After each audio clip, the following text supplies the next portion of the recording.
wish you a very, very happy, prosperous and a healthy Diwali and New Year.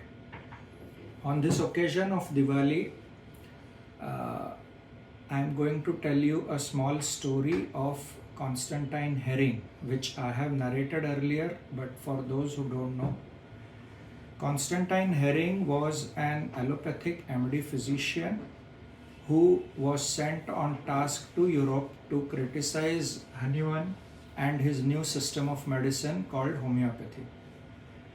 So before criticizing Hahnemann, Herring, who was a conscientious person, decided to understand and hear him out so that he could take out points to criticize Hahnemann and homeopathy. But as he started attending lectures of Hahnemann, he got convinced about the truth of homeopathy, and he in fact became an ardent student of homeopathy.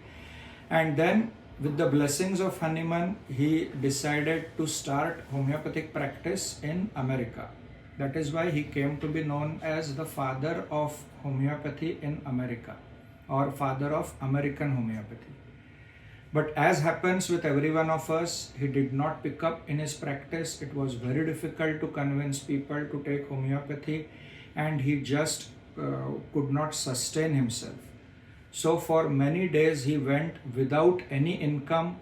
His very good life previous to coming to homeopathy came down.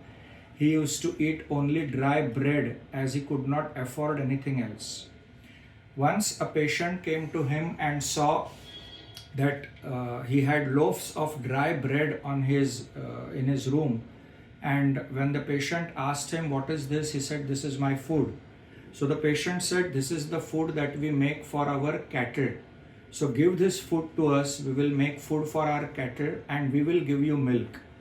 That is how Herring started getting milk to drink.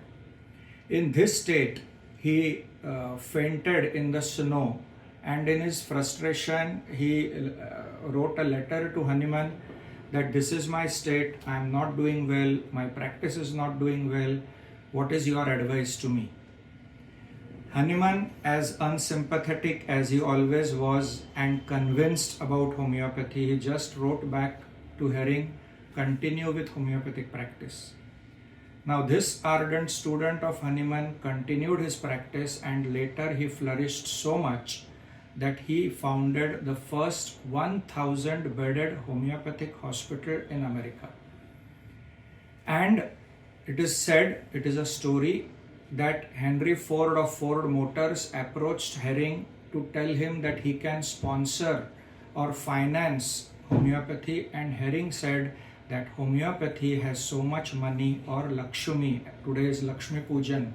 So homeopathy has so much money that we don't need funding from Henry Ford. And that is how greatness was achieved, and homeopathy became very, very popular in America before it was brought down systematically by the psychotic approach of the then what we call as deep state. So this is what homeopathy can achieve, and this is what we should strive for. Thank you. Happy Diwali to all of you.